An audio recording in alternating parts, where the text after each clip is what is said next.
सीतापुर गांव के जमींदार किशन सिंह की बेटी मनीषा बहुत ही अकड़ वाली थी, इसलिए वो गांव की सभी लड़कियों के सामने बहुत घमंड में रहती थी। उन्हीं में से एक लड़की गौरी, जो जमींदार के खेतों में काम करने वाले एक गरीब किसान की बेटी थी। मनीषा उसे भी अपने सामने कुछ नहीं समझती थी। जब देखो वो गौरी पर हुक्म चलाती रहती थी। गौरी, सुबह से तुझे कितने बुलावे भेजे, तू आई क्यों नहीं?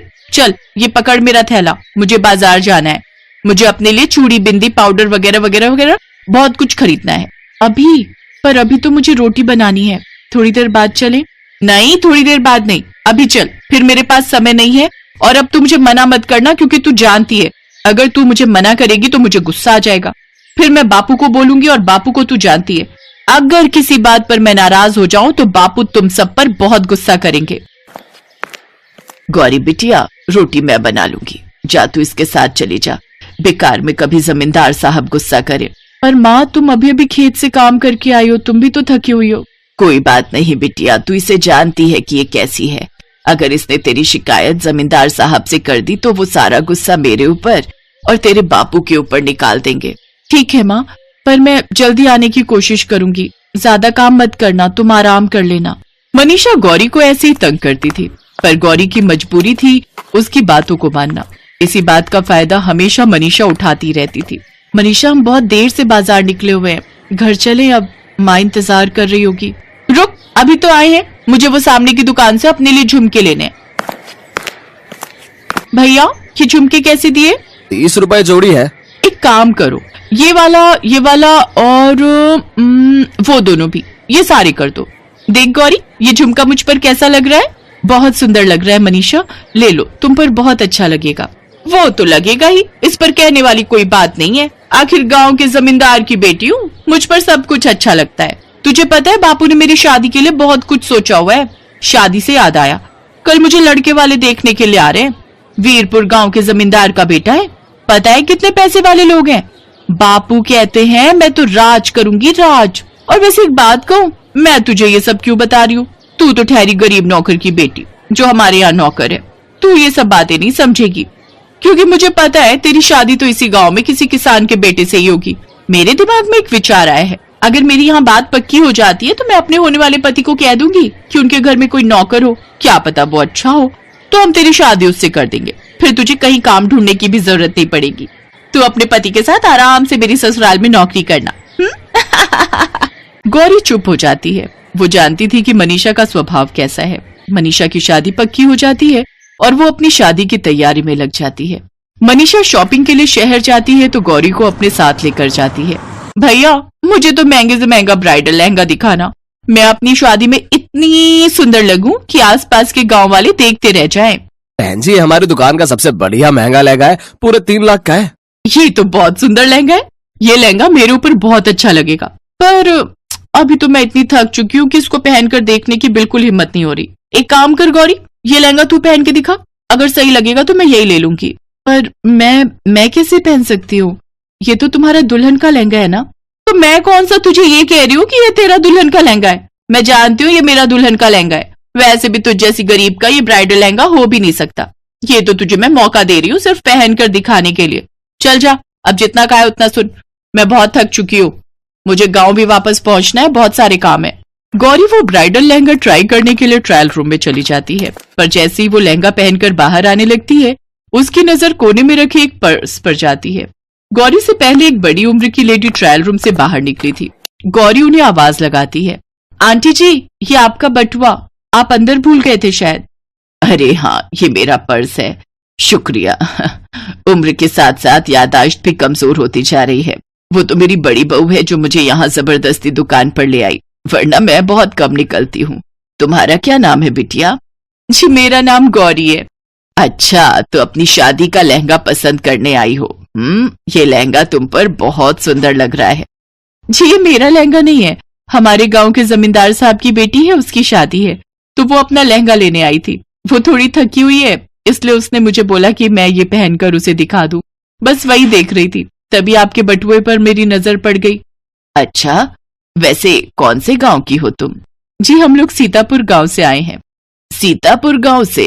अच्छा, वहां के जमींदार तो मुझे बहुत अच्छे से जानते हैं। खैर, तुमसे मिलकर अच्छा लगा। तभी मनीषा गुस्से में आ जाती है। क्या बात है गौरी, मैं इतनी देर से तुम्हारा वहां बैठकर इंतजार कर रही हूँ और तुम यहाँ लहंगे को देख रही हो। अरे तुम भूल क्यों जाती हो कि तुम जैसी गरीब के लिए ये लहंगा नहीं बनाए। ये सिर्फ मैंने तुम्हें पहनकर देखने के लिए बोला था। ये लहंगे खरीदने की तुम्हारी औकात नहीं है। ये लहंगा सिर्फ मैं ही खरीद सकती हूँ। अपने सपने से बाहर आओ। बस मैंने देख लिया, बहुत अच्छा लग रहा है, जाओ जाकर बदल कर आओ। वो लेडी देखती है कि मनीषा गौरी से बहुत बुरी तरह बात कर रही है। गौरी की आंखों में शर्म से आंसू आ जाते हैं और वो वापस ट्रायल रूम में लहंगा बदलने के लिए चली जाती है। अगले दिन गौरी जब तैयार होकर मनीषा के घर जाने लगी, तभी उसके घर के बाहर एक कार आकर रुकी। आंटी जी आप, और यहाँ आपको मेरे घर के बारे में कैसे पता चला? माँ, ये कल मुझे शहर में जिस दुकान से मनीषा ने लहंगा लिया ना, वहां मिली थी। नमस्ते। कल गौरी से मिलने के बाद मैं इसे भूल ही नहीं पाई। घर जाकर मैंने अपने बड़े बेटा बहू और छोटे बेटे से इस बारे में बात की। बहन जी, भाई साहब, मैं गौरी को अपने घर की बहू बनाना चाहती हूँ। मैं अपने छोटे बेटे राघव के लिए आपकी बेटी गौरी का हाथ मांगती हूँ। गौरी के माता पिता की खुशी का ठिकाना नहीं था। शहर के इतने बड़े अमीर खानदान से उनकी बेटी गौरी का रिश्ता आया था। राघव को भी गौरी बहुत पसंद आती है और यकीनन गौरी देखने में सुंदर भी बहुत थी, मानो कीचड़ में कमल। राघव और गौरी का रिश्ता तय हो जाता है। मनीषा की शादी के तुरंत बाद ही गौरी की भी शादी थी। मनीषा अपने पति के साथ उसकी शादी अटेंड करने आई थी। आओ मनीषा, अपनी सहेली से नहीं मिलोगी? देखो कैसा लग रहा है हमारी बहू का लहंगा। पूरे 5 लाख का है। तुम्हारा कितने का था? जी मेरा इससे कम का था, 3 लाख का। अच्छा आंटी जी, मुझे ना मेरे हस्बैंड बुला रहे हैं, हम लोग बस निकलने ही लगे थे।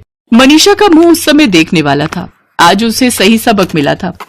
कहते हैं व्यक्ति की किस्मत कब पलट जाए कोई नहीं जानता। हमारी जिंदगी में जो हम सोचते हैं वैसा बिल्कुल नहीं होता। सब कुछ हमारी सोच के विपरीत होता है, जैसा गौरी के साथ हुआ। जिस ब्राइडल लहंगे को पहनने की उसने जीवन में कामना भी नहीं की थी, उसके अच्छे कर्मों के कारण आज उस ब्राइडल लहंगे के साथ साथ ढेरों ऐशो आराम के सुख, अच्छा पति, अच्छा ससुराल, सब कुछ उसकी अच्छी किस्मत के कारण उसे मिल गया था। सूरजपुर नाम का एक गांव था जहां पर कोमल नाम की एक लड़की रहा करती थी। कोमल का स्वभाव उसके नाम की तरह ही कोमल था। वो हर किसी की मदद करती और हर किसी से प्यार से बात करती। कोमल की माँ उसके बचपन में ही गुजर गई थी, जिसके बाद कोमल के पिताजी ने दूसरी शादी की। कोमल की सौतेली माँ सीमा बहुत कठोर दिल की थी। वो कोमल को हरदम मारती और डांटती रहती थी और उससे घर का सारा काम कराती, लेकिन अपनी असली बेटी प्रिया को बिल्कुल रानी की तरह रखती। कोमल के पिता कमाने के लिए शहर गए थे, इसीलिए सीमा और प्रिया दोनों कोमल पर हुक्म चलाया करती थी।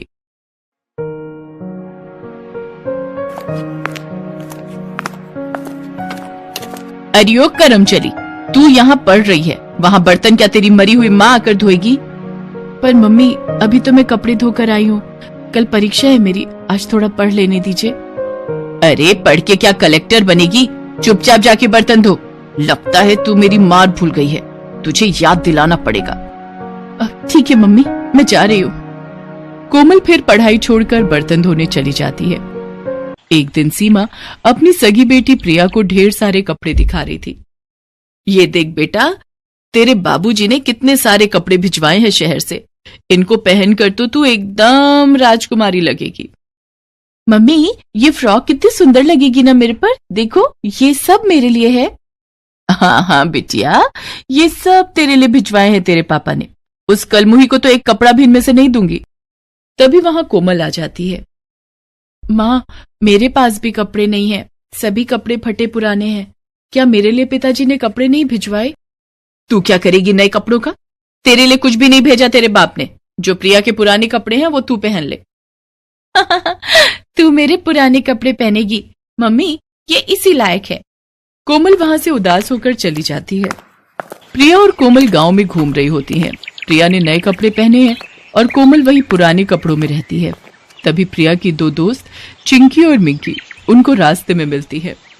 अरे प्रिया, आज तो तू इन नए कपड़ों में बहुत सुंदर लग रही है, कहाँ से लेकर आई? ये मेरे पिताजी ने शहर से मेरे लिए कपड़े भिजवाए हैं। कोमल, तेरे लिए शहर से तेरे पापा ने कुछ नहीं भेजा?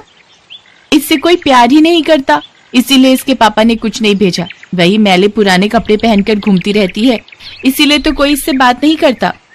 आज मेरा जन्मदिन है तो हमने घर पर पार्टी रखी है। प्रिया, तुझे भी आना है, और कोमल तू भी आ जाना। अरे तू इससे क्यों बुला रही है? ये ऐसे ही फटे पुराने कपड़ों में आ जाएगी, इसके पास तो कपड़े भी नहीं है। अरे मैं तो इसलिए इसे बुला रही हूँ कि आखिर में कोई बर्तन धोने और सफाई के लिए भी तो चाहिए। ये बोलकर सारी लड़कियां कोमल पर हंसने लगती हैं। कोमल को ये बात बहुत बुरी लगती है।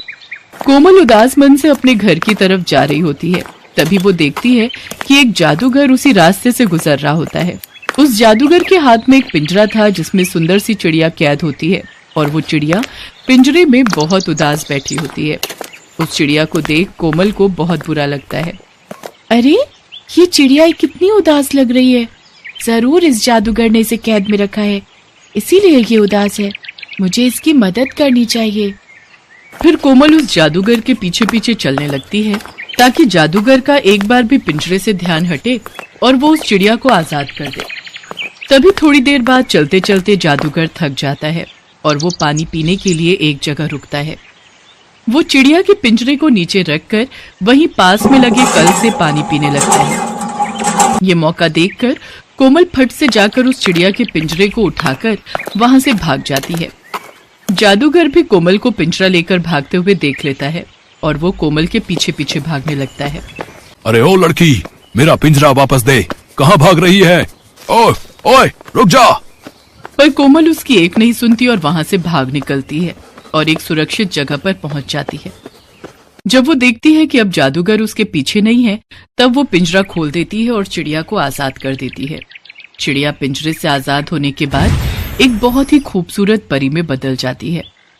उस परी को देखकर कोमल डर जाती है। कोमल को डरा हुआ देख परी बोलती है, अरे बेटा डरो मत, मैं तुमको नुकसान नहीं पहुंचाऊंगी। तुम कौन हो? मैं एक परी हूँ। मुझे उस जादूगर ने अपने जादू से एक चिड़िया बना दिया और इस पिंजरे में कैद कर लिया था, लेकिन तुमने मुझे आकर उस जादूगर की कैद से छुड़ा लिया। तभी वहां जादूगर पहुंच जाता है। अरे ओ लड़की, तेरी हिम्मत कैसे हुई इस पिंजरे को लेकर भागने की? चल मेरा पिंजरा वापस दे। नहीं नहीं, ये पिंजरा इसे मत देना, वरना ये फिर मुझे इसमें कैद कर लेगा। तू मानेगी मेरी बात या नहीं? तू जानती है मैं कितना खतरनाक हूँ। चुपचाप इस पिंजरे को मेरे हवाले कर दे, वरना तुझे अपने जादू से पत्थर का बना दूंगा। अरे जाओ, तुम खतरनाक कम नौटंकी वाले ज्यादा लग रहे हो। नौटंकी? तू जानती नहीं है अभी मेरी शक्तियों को। मैं एक पल में पत्थर को पानी और पानी को पत्थर कर सकता हूँ। अच्छा, तो जरा ये सामने रखे हुए पत्थर को शीशा करके दिखाओ, तब मैं मानू तुमको। फिर जादूगर अपनी जादू की छड़ी घुमाता है और सामने रखे पत्थर को वो एक पल में शीशा बना देता है। देखा लड़की, और कोई सबूत चाहिए तुझे? चल अब फटाफट मेरा पिंजरा मुझे वापस कर। नहीं, अभी नहीं। ऐसा जादू तो हर छोटा मोटा जादूगर कर लेता है। मैं तो तुमको तभी मानूंगी जब तुम इस शीशे को तोता बना दो। अच्छा, तो ये ले। जादूगर अपने सामने रखे शीशे की तरफ छड़ी घुमाता है और उस शीशे पर जादूगर का ही चेहरा आ रहा था, और छड़ी घुमाते ही वो जादू उस शीशे से रिफ्लेक्ट होकर जादूगर पर पड़ जाता है, जिससे वो जादूगर खुद तोता बन जाता है। तभी कोमल भागते हुए जाती है और जादूगर को उसी के पिंजरे में पकड़कर बंद कर देती है और वो पिंजरा उस परी को सौंप देती है। अरे वाह, तुमने तो बहुत चतुराई और आसानी से इस जादूगर को हरा दिया। अब ये जादूगर किसी को भी परेशान नहीं करेगा, और तुमने जो आज मुझ पर इतना बड़ा उपकार किया है, मैं इसको कभी नहीं भूलूंगी। इसीलिए तुम मुझे अपनी कोई भी एक ख्वाहिश बताओ, मैं वो पूरी कर दूंगी। मेरे पास कोई अच्छे कपड़े नहीं है, इसीलिए मेरा कोई दोस्त भी नहीं है। आप मुझे क्या एक अच्छा कपड़ा दे दोगी? बस एक कपड़ा? अभी रुको। तभी वो परी एक चुटकी बजाती है और एक सुंदर सा गाउन सामने आ जाता है। वो गाउन इतना सुंदर होता है कि उसे देखने के बाद कोमल की आंखें उससे हट ही नहीं रही थी। ये लो, ये गाउन अब से तुम्हारा है, और ये कोई मामूली गाउन नहीं है, ये एक जादुई गाउन है। अगर तुम इसे पहनोगी तो सभी लोग तुम्हारी तरफ ही आकर्षित होंगे और सब तुमसे दोस्ती करना चाहेंगे। और ये गाउन हमेशा साफ ही रहेगा, ये कभी गंदा नहीं होगा, और तुम जो भी रंग मन में सोचोगी ये गाउन उसी रंग का हो जाएगा। बस तुमको ये मंत्र बोलना पड़ेगा कि सुन गाउन, मैं चाहूं कि इस रंग का बन जा तू, और ये हमेशा तुम्हारी मदद भी करता रहेगा। तुम जो भी कहोगी ये गाउन वो सारे काम चुटकियों में कर देगा। बस तुमको एक बात का ध्यान रखना है, ये गाउन सिर्फ तब तक ही साफ और जादुई रहेगा जब तक तुम्हारा मन साफ होगा। अगर तुम्हारे मन में छल कपट और लालच आ जाएगा तब इसकी शक्तियां उसी दिन चली जाएंगी। ये लो, अब तुम इसे रख लो। चलो अब मैं भी चलती हूँ। वो गाउन कोमल को देकर परी वहां से उड़कर चली जाती है। कोमल भी परी की बात मान लेती है और वो गाउन लेकर घर आ जाती है।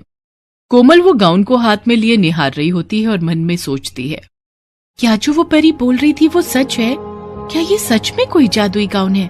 एक बार इसे पहनकर देखती हूँ। फिर कोमल वो गाउन पहनने चली जाती है। फिर थोड़ी देर बाद वो गाउन पहनकर कमरे में आती है और शीशे के आगे खड़ी हो जाती है और वो अपने आप को शीशे में देखकर दंग रह जाती है। कोमल वो गाउन पहनने के बाद एक परी की तरह लग रही थी। ऐसा लग रहा था कि उससे ज्यादा सुंदर और कोई है ही नहीं इस दुनिया में। सच में उस गाउन में ऐसा जादू था जो एक आम लड़की को परी बना दे रहा था। अरे वाह, मैं कितनी अच्छी लग रही हूँ इस गाउन में। अच्छा, उस परी ने तो ये भी कहा था कि मैं जो भी बोलूंगी ये गाउन उसी रंग का हो जाएगा। एक बार ये भी करके देखती हूँ। सुन गाउन, मैं चाहूं कि नीले रंग का बन जा तू।